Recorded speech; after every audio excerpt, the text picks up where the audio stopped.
Hello, this is Easy Target. I'm coming back at you with another Diablo video. In this video, I want to show you how you can take the Necromancer and level him up the quickest way possible for a casual player or console player that is leveling up for the first time, or just somebody that wants a pretty quick method on leveling up and you don't have to remember all the fine details on what the seasoned players do whenever they're leveling up. I really don't like playing those ways because, one, lots of times those will involve a group play where you'll have to make up a whole bunch of different games, join their games, you get that stuff, blah blah blah. It's too much work. I just want to start a game, play the game, and level up the fastest way that I can possibly do it solo. With this method that I'm playing with, I got to level 70 in 3 hours and 28 minutes. I don't have a timer or anything to show that on there, but trust me, that's what I did. I have the whole gameplay footage, but I don't think I'm going to put it up on this video. I'm going to cut it down into pieces and then show just bits and pieces of it for the video. But 3 hours, 28 minutes. I was aiming for 3 hours. I was just short of that basic, just 28 minutes over. That's not too bad. There are faster leveling guides out there where you can do it in 2 hours, 1.5 hours, but those are taking some pretty dedication into the game and knowing exactly what you need to do, Massacre bonuses and stuff. But that's somewhat what I involved with doing my Rift runs, is with Massacre bonuses. Alright, let's get started into the guide. First thing, you want to make sure the game is set on hard. This way you'll be able to lower it one and raise it one as needed while playing through and leveling up. If it's too easy, bump it down or bump it up. If it's too hard, bump it down. You'll have 3 levels that you'll be able to bounce back and forth between. 2, you got to make sure that you want to have it on adventure mode. I messed up at the beginning of this video. I put it on story mode, but I had to bounce back out, get to adventure mode. That's where you want to be doing your leveling, unless you like story mode. Once you're in the game, you want to go to your follower, equip them, and then take their weapon from them. It's going to be a lot better weapon than you get right off the bat from the game. Usually it's about twice as good. Then what you're going to do is run bounties in every single act. Go through, do all the acts, get the caches from them, collect the loot from it, and hopefully you get your crafting materials or your plans for your cane set and your boron set. Those sets you'll need later on down the road at 20, so you can level up faster. They have better bonuses for leveling up. Then for the console users, make sure that you use the quick assign button by pressing up and down on the D-pad. This will go through the gear that you've recently collected and the skills that you've recently acquired from leveling up. You can equip your gear and your spells very easily just by pushing up or down and then selecting X or whatever you want to select it or disregard it without having to open up your inventory menu. After you've completed all bounties, just go ahead and run rifts. Run rifts until you're 70 basically. You just want to push through them. You will want to try and get as large Massacre bonuses as you can. So go through it, let the minions kill stuff, but just tag stuff, run, tag some other stuff, but keep that Massacre bonus going. You want to get it very, very large to get massive bonuses. Sometimes, especially early on, you'll get leveled up several levels after the Massacre bonus goes through just by getting like a few hundred Massacre. It is great. That's one of the best ways for leveling up while doing this season journey here, Massacre bonuses. So just keep tagging things, touching them. That will reset the Massacre bonus. It does go away quite fast. Sometimes even whenever I'm fighting, it seems like it goes away. But try to get as many Massacre bonuses as you can get. That is going to level you up the fastest possible way. If you're just going through and fighting very slow, you're not going to be able to hit the 3 hour and 30 minute mark. In between rifts, you're going to have, I think it's like 30 seconds that you cannot do anything. So instead of not doing anything, jump into the portal and go to a different area and try to kill some monsters and try to get a little Massacre bonus while you're waiting for that timer to go down. You want to have as much uptime as you can, not standing around in town. That's just wasting time. Once that timer goes away, jump back into a new portal and start rifting again. Be on the lookout for the Leoric's crown. You want to make sure you equip that as soon as you can and put a ruby gem in it. That's going to double the effectiveness of the red gem, which gives you experience. So that's going to be whatever size gem you can put in there. It's just going to double that and help you level up that much faster. Then around level 9, 10-ish, you're going to want to go ahead and get the Kanaya's Cube. Go ahead and pick up the cube so you can go ahead and equip some extra legendary buffs while leveling up. I did not do this while I was leveling, so that could be an extra bonus right there that I missed out on. You could probably hit the three hour mark that I was trying to go for. At level 20, you want to make sure you craft your Boron set. At level 22, you want to craft your Cane set. You want to make sure while you're using the console easy swap gear that you do not take off one of those pieces, because the other items are going to be better, but you want to keep these sets on until you're 70 to level up faster. Even though they're underpowered, they're underleveled, they're just going to give you better experience per kill that you want to keep them on. Everything else you can upgrade, so like amulets, your rings, your weapons, your belt, you want to do those things, and also your wrist guards. You can do those, so make sure you're not swapping those pieces out by accident. You won't be getting the bonus effect of the leveling.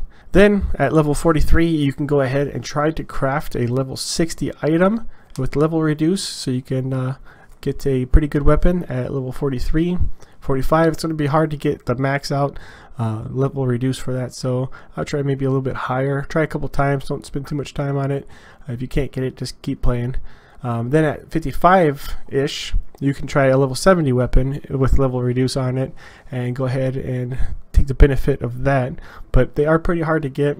I was able to do it because I had crafting materials, because it's not my non-season. That's one thing that I did do in seasons. You're not going to have as many crafting materials, so you won't be able to just go ahead and blow off and re-roll some stuff to get what you want on it.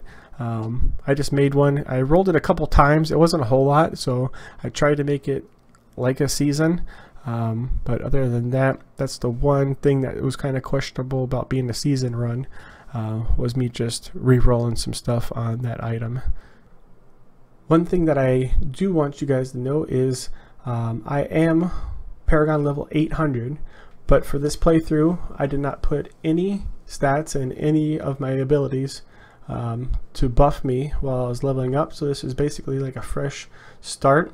The only bonus that I have was probably doing bounties. I didn't have to run through and get all the bounty materials and get the drops for crafting Cane set and the Boron set, so that's one thing. But basically, if you're doing the bounties, if you do the way that I would suggest, would be doing bounties first and then doing rifts, you should be able to get your crafting materials for that gear pretty quickly. So just do like all the bounties and all the acts, and then move on to rifting after that. So once you do that, you should have a pretty good amount of plans for the blacksmith, and hopefully you got the canes. And this is what I ran with my skills. Bone spikes, because it's better than the scythe thingy and the other siphon ability. I just feel like it just hits harder. I don't know, it's just a personal preference. You could use any one of those. That's your resource generator. So whenever you're summoning the mages, telling your skeletons what to do and whatnot, you're going to want to be able to get your resource back. So bone spikes is what you do. Eventually, for the rune that I used on that one, I used the one that gives you 100% damage the further they are away from you, but it doesn't really matter. Just pick whichever one you think is better and go ahead and use that one. The second ability, I've already said it, Skeleton Mage. You just need that because this is going to be minion heavy. You just want your minions cleaning up house and getting the Massacre bonuses to continue for you. But the Skeleton Mage, the ability that I have on him is the Poison Nova explosion thingy that he does. You just want to stack them up, and then they're just constantly doing AoE damage to everybody. The other mages just do single target damage, so you don't want single target damage. You want AoE effects basically on as much stuff as you can get. So that's why I picked that one. But until you get that one, that's only the second rune that you can get for him, so it's not too long until you get that. So just get that one, keep it on him. Command Golem is the third ability that I picked up and kept on my bar the whole time. Command Golem, and you want the one that leaves corpses behind, or corpse behind, so you can utilize that for another one of your abilities called Revive. Revive is going to pick up bodies on the ground and make them your minions. So you just taking advantage of all the things that you've killed. So, but if there's no monsters on the ground that are dead already, you can use your Golem to do a splash attack, and it leaves corpse on the ground, and then you use your Revive, and then it revives little mini golems on the ground for you to fight for you. So that's just more pets and more damage that you're going to do. Helps out for elite packs and whatnot, just big crowds of monsters as well. So that goes over the Revive. Kind of skipped one, but my fourth ability that I had on here was the Command Skeletons. Command Skeletons are just another good attack thing, just to clean up house. Just use your Command Skeletons. There's an ability on there that will allow them to heal a little bit of you, or do 25% more damage or something like that. Pick whatever you want. Doesn't really matter for the Command Skeletons. Then you can just command them around. I usually just let them do their thing, but if it's a hard target, then I'd command them over, and then they would DPS them down pretty good for me. But my next one, the fifth one, was the Revive. Already went over that one. Then Blood Rush. This is for your speed or getting out of hairy situations.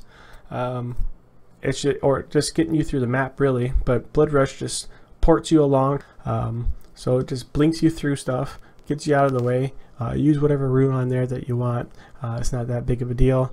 There's one towards the end that gives you 2 ports. I was just using one that whatever popped up on the on my list. I wasn't really paying attention to that one, but I just wanted that port just to get out of places and get to the next groups, just to keep that Massacre bonus going. Alright, my passives that I picked up along the way, the first 3, I believe, are basically useless. Like, I didn't find any use in them, but I just kind of didn't pick anything until I was able to pick the ones that I wanted. So my first one was Commander of the Risen Dead. It reduces the cooldown time of your Golem and your Skeletons, so that helps out a lot, just so you can put that Golem down and then get the bodies from him, and then the cooldown is that you can use it again. The Golem instantly pops back up, so he's always there, he's always helping you out, just to cool down, so you can just make him do a splash damage and leave the corpse behind, whatever you want to say. Then I got the Swift Harvester, which is faster attacks for your bone spikes. So that's what I used it for. I wanted to attack faster, get my resource back a little bit quicker, so I used Swift Harvesting. Then I moved on, and I'm using Extended Servitude. Skeletal mages last 25% longer. You definitely want this, because they're pretty heavy in resources, so you want to pop them down, use them whenever you can, get your resources back, pop them down, but this allows you to get the max amount of mages out there that you can, without them popping away with their short ability time that they have out there. Very, very useful to have them out there as long as you can. Then the 4th spot for your passives really doesn't come into play because you don't get it until level 70, so I didn't really have anything, and it didn't allow me to pick it until I'm level 70. So you don't have to worry about that 4th spot. Just look into some builds that you want to do, and you'll probably be changing everything once you hit level 70. As a reminder, new Season 11 starts July 20th. In North America, it's PDT time, Europe, CEST time, Asian market, KST. As always, this is easy. If you liked the video, please leave a like, please subscribe, and I'm out.